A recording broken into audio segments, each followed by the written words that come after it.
the super suit lets you do stuff that you couldn't do before, like fly.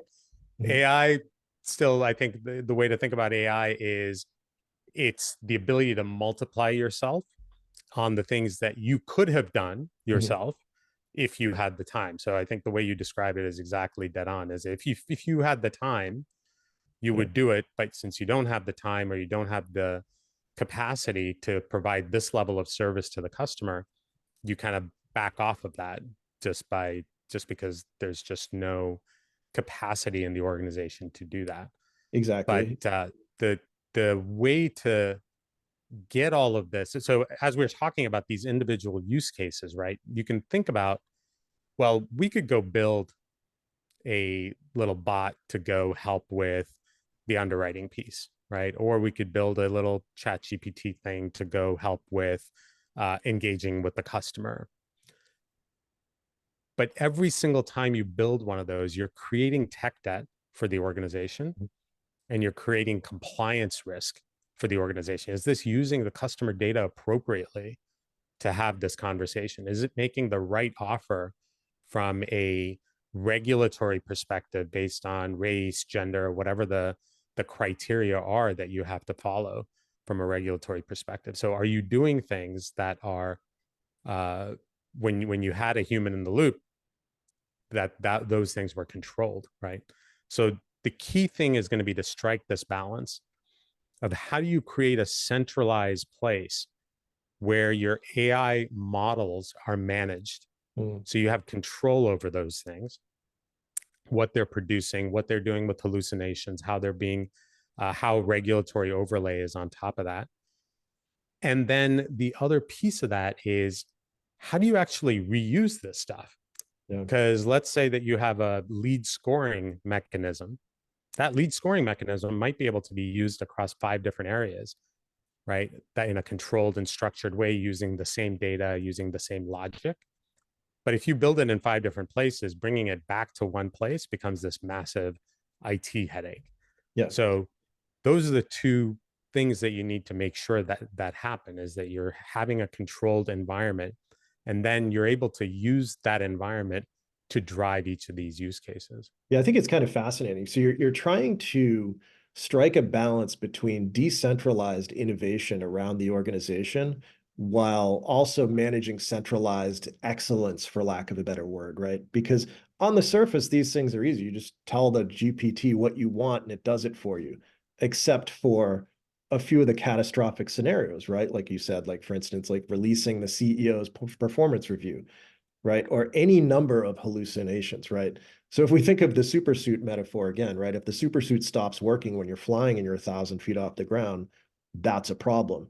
And in an organization, if everyone's building these GPTs and every one of them, if there's no structure to it, if we're not managing the hallucinations, if we're not putting the box around it the right way, those are thousands of little ticking time bombs, any one of which could blow up and cause massive amounts of risk or problems for the company.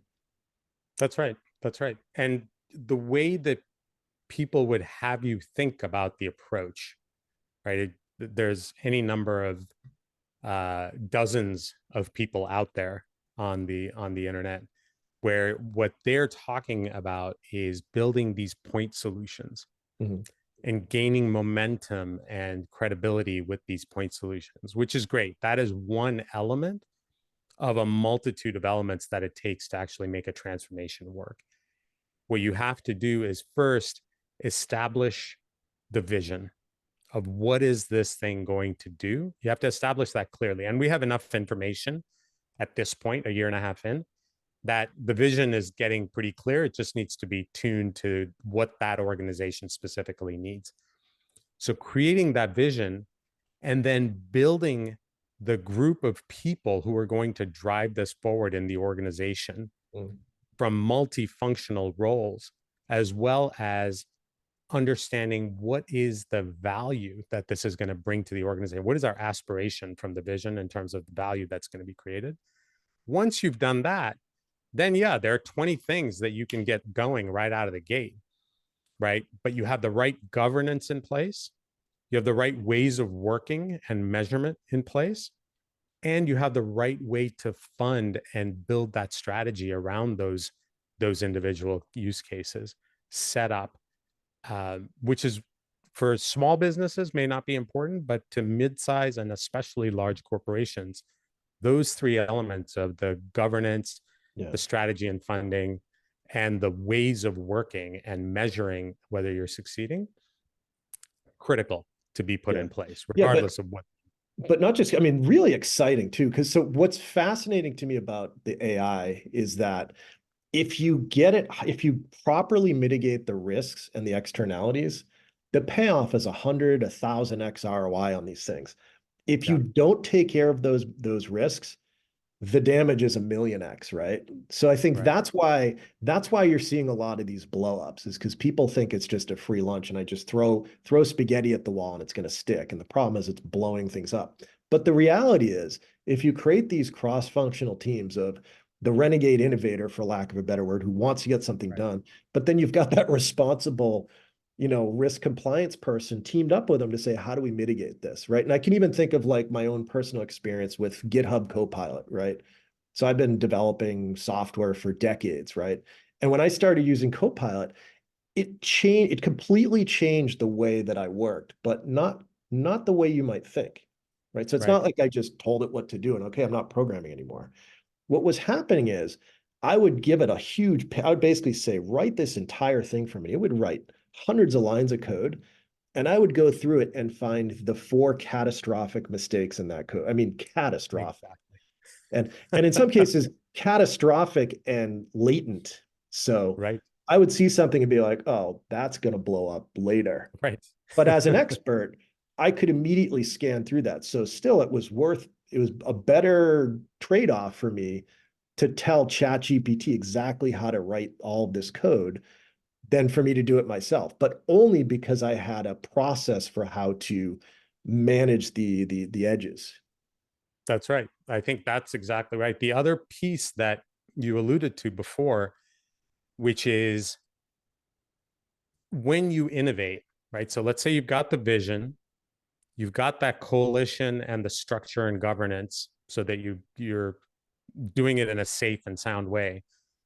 Then when you start doing the experiments, the important thing is that you have to be iterative, but you also have to manage and measure the outcomes. Mm. This is the part where people miss the whole agile thing, right? Is that, yeah, we're going to put an agile team on it. They're just going to run full force and they're going to do interesting stuff and it's going to be Yeah, great. can I stop you there for a second? Because I've seen hundreds of agile teams. I've never seen any of them where the word agile would be the word that I would describe to explain it. So what happens there? What am I missing and how is it supposed to work? I think people just cherry pick the word agile and then do whatever they want and call Yeah. it agile, right? What agile really is supposed to be, and let's not use that term because it's been so bastardized over the years, but what it's supposed to be is you're supposed to look at all the different things you can do, where the value is going to come from, and prioritize, and then Mhm. execute and learn and execute and learn. And once you've put that measurement structure in place, what ends up happening is that if you're getting better by 1% every day, Mhm. let's call it best case scenario, you're going to see a curve that looks like this, right? It's going to be compounding. I mean, it's silly to say, but it will compound to where greatness happens up here. If you're not iterating, or if you're only making changes once every month, something like that, then you're actually going to be just flat. It's something like 40x benefit that you get over the course of a year by iterating continuously versus iterating every once in a while. Yeah. But that's still assuming that the results are positive from every iteration. Yeah. Imagine if you don't know if you're going to have a positive outcome or a negative outcome in your iteration. This is what you described with the throwing spaghetti against the wall. There's an equal and opposite curve that could happen where it tanks your business like this if Yeah. you're continuously iterating and you're continuously failing and you don't have the measurement in place.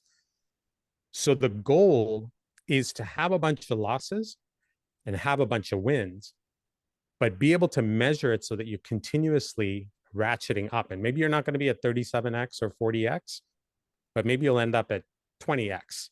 Yeah. rather than ending up at minus 40x or flat, depending on your process. Yeah, So and by the way, when you talk about this really is a discipline that you're describing, right? A discipline of measurement and understanding the results. And when that compounding happens, it's not so like most of your experiments may actually fail as you go through this process, which is totally fine. If yeah, you're methodical on measuring it, right, it's the discipline that's going to lead to the result because you continuously push and eventually you're going to quote unquote get lucky. You're going to do an experiment that's going to blow up, right? This is the asymmetric upside, the way that, professional investors do it. And that's right. so it sounds like it's the same way, but you have to have that same discipline. Like I even think about when split testing came out and I was trying to do for destinationweddings.com years ago, I ran a split test. We ran 8 split tests in a row that were dead heats, literally exact like statistical dead heats on A and B. And split test number 9 was a 43% uptick. So that to me is the power of you've got to be rigorous with the measurement, but then you've got to be disciplined with continue to experiment and continue to try new things. And I think That's AI is right. no different. And the good news is there's a lot of raw material out there for experimentation in the wild.